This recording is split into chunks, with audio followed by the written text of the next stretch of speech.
our series Conversations on Commemoration. I'm joined today by Professor Tim Meagher of the Catholic University of America. Thank you very much for joining us, Tim. Tim, Irish-American experience during the Civil War was complicated. How do you think Irish Americans remember the Civil War? Well, memory of the Civil War was almost as important as the war itself, and a lot of historians in America looked at how memory of the war was shaped afterwards. I almost believe that the memories of Ireland were important to Irish Americans even before they got into the Civil War, when they were getting into the Civil War. I think the kind of memories, for Irish Americans who became soldiers, memories of kind of military valor that had been important for their people over time, were very important to them. The kind of notion that they were good soldiers and would be good soldiers and fighters that was very important to them, and they had a long history of that. And so I think you find that they make recruiting posters will talk about Fontenoy and the Irish Brigade in France and battles from the 17th century and things like that, invoking this kind of military heritage. And I think it was important.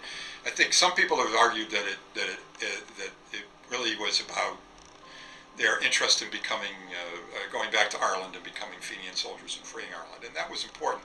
But I think also the kind of notion of being able to take their place in America as men, as being as good fighting men, was important to them as well. And so they kind of traded on this notion of this kind of military valor of the Irish over a number of centuries.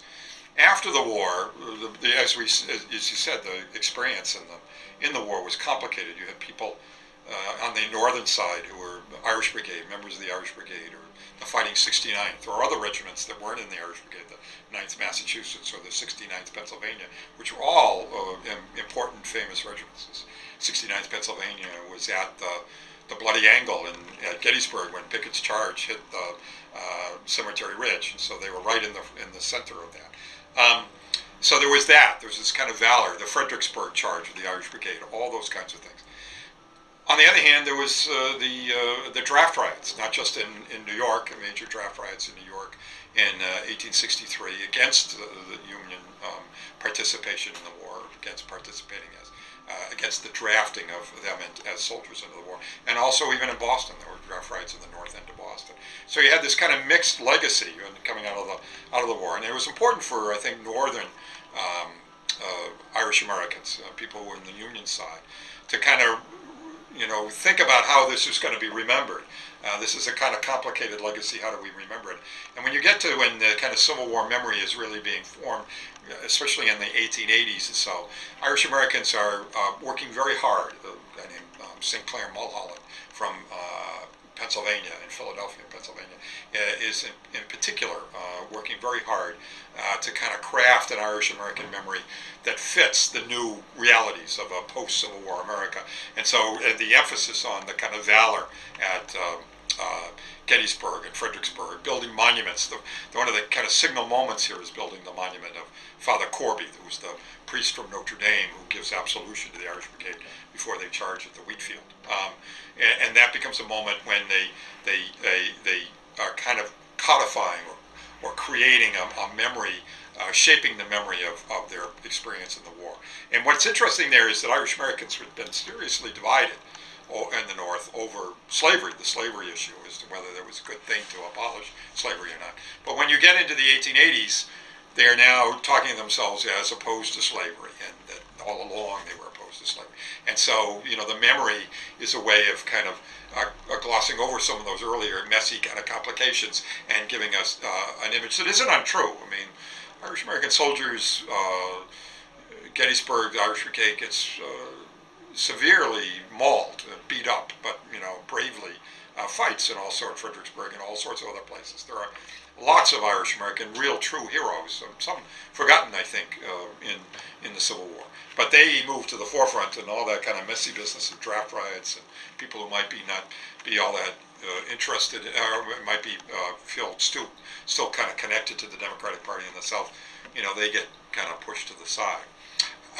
On the other hand, there is the Irish Americans of the South, and they have a different. The South is evolving a different memory of what the Civil War is about.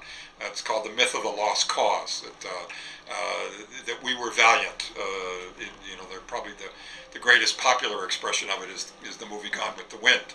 This kind of feudal medieval South, kind of wonderful South that was destroyed or crushed by these northern invaders, and in that case, in the Southerners, among Irish Americans who were Southerners, they contribute to that creation of that memory.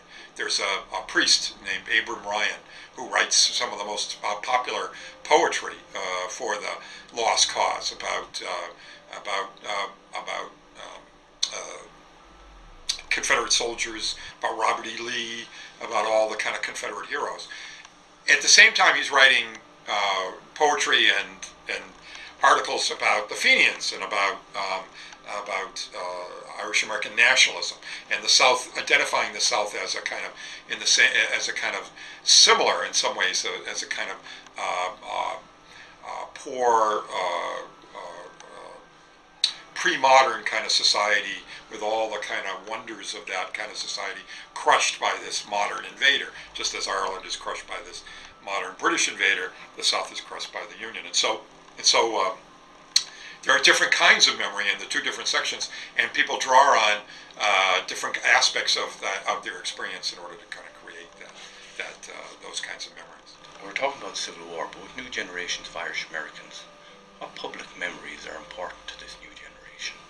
Well, there are always new generations. There are always American-born generations. But I like to think that the beginning of the 20th century is when the children of the famine immigrants grow up and grow to maturity and become kind of very powerful figures in the Irish American community. And about the same time, Irish immigration begins to fall off somewhat. It doesn't end. People still coming through the 20s. What really died down in the 30s, still coming through the 20s, but the numbers are smaller.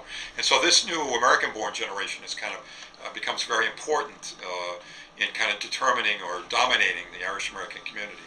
And they have a different take on how they would want to see themselves and think about their history. They have they develop a kind of notion of themselves as American Catholics, the militant American Catholics. That becomes important to their kind of identity. And it is Irish in the sense that it is they are the leaders of the American Catholic people in the United States, and so the Irish people lead that. They are the models of that.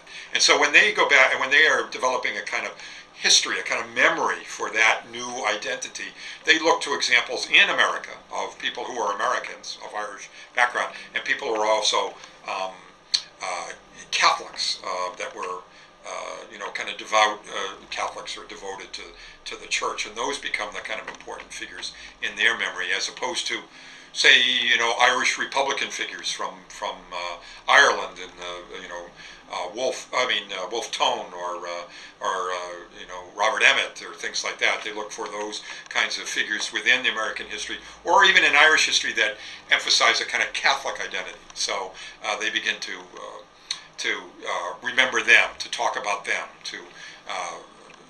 One of the things that happens in the 1930s is that there's a commission set up by the Catholic bishops in the United States, and it set up a commission for American citizenship, and they produce products for kids in school, school readers, like other kinds of things, and even comic books, kids magazines and stuff like that. And in those readers and in those magazines and comic books, they begin to talk about these kinds of heroes, people that normally don't appear in a kind of Irish narrative, or even an Irish American usually, but they have chosen as heroes because they somehow work for this kind of identity. So somebody named Tom Fitzpatrick, who was a kind of a Irish version of Davy Crockett or Daniel Boone, or when they talk about John Barry, who's the father of the American Navy, is an immigrant father of the American Navy, they emphasize his Americanness and his Catholicness, in that argument. Even when they choose an Irish hero, occasionally they would choose for some of their books or their comic strips or things.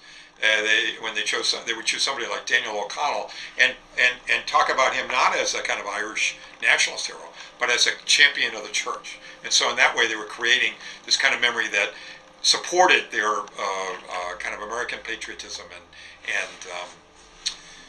and Catholic devotion, that kind of militant American Catholic identity. What then about the celebration of St. Patrick's Day in the United States? Did that remain an important celebration even after the advent of these new American-born generations? Yes, it did. It's useful to go back to the beginning in terms of those St. Patrick's Day celebrations.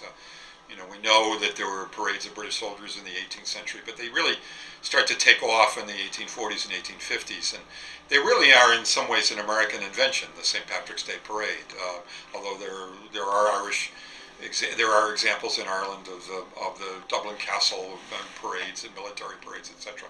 But as a kind of community celebration, a parade, but they do have other Irish roots. I think I've become more interested in this, and I think they may have some real roots in the O'Connell's Daniel O'Connell's emancipation movement and the repeal movement, and the kind of processions and parades that took place during those movements with kind of wearing of green and bands and organizing bands and stuff. And so they become important in the United States in the 1840s, 1850s, and then grow increasingly strong through the late 19th century. There are some conflicts over them when the American-born generation emerges. Some people in the American-born generation really concerned about respectability. How do we look to the rest of the world? They think maybe the parades, are just a prompting, a provocation for people to kind of get drunk and beat each other up or do all sorts of things, and they make us look bad. So the Irish American temperance movement was very powerful in the 1880s and 1890s for a while, and a lot of those temperance men were skeptical about the parade, and a lot of those temperance men were from the American-born generations. But they persist because they're still very important to the Irish American community. They're a chance for the Irish American community to see itself on the march. It's kind of in movement. It's kind of on the streets. These are our streets. We belong here. And to show power. When the supporters of the parade will talk about parading, they'll say, we need to show people our solidarity and our strength, to make them aware of how important we are and that they should not mess with us, that they would be kind of getting themselves in some real trouble if they did. So it continues, and in the 20th century, it changes, however, and it becomes becomes transformed into something of an American holiday that's almost like a universal ethnic holiday. There's been a number of historians, Marion Casey for one in New York University, has done a lot of work on the ways in which greeting card industry and the way in which schools and publishers who are producing materials for schools produce all sorts of stuff about how to celebrate holidays, and they produce stuff about how to celebrate St. Patrick's Day. And it becomes a huge phenomenon, not just for Irish Americans, but much more generally in that sense. And the parades themselves, I think in smaller cities, like the city where I came from, in Worcester, Massachusetts, parades died out in the 1910s, go away. But in big cities like New York, they don't die out, they can become bigger. By the 1930s, 1940s, they have 1 million people on the streets watching them. They have thousands of people in the line of march. In 1948, they have the President of the United States, Harry Truman, on the Marshall's platform, watching the parade. And so they become very important in that respect. And they also, in Chicago, Mayor Daley starts a parade, a Chicago parade that Chicago didn't have a parade up to that time. So in the bigger cities, they become more important. But they have this kind of universal kind of feel of kind of a universal ethnicity in some ways, although they still have a kind of meaning, I think, for Irish Americans, but they do change over that time. In the 1970s and 1980s, there's what's called an ethnic revival in the United States, and all the ethnic groups, Italians, Poles, Lithuanians, Greeks, all become much more conscious and proud of their ethnic heritage. And in some cities that had stopped parading, like again my hometown of Worcester, Massachusetts, way back in the 1910s, they bring back the St. Patrick's Day parades in the 1980s and early 1990s as part of this ethnic revival, or this revival of ethnic pride among all these different ethnic groups. Excellent. Thank you very much, Tim. It was a pleasure talking to you. And to you. Thanks.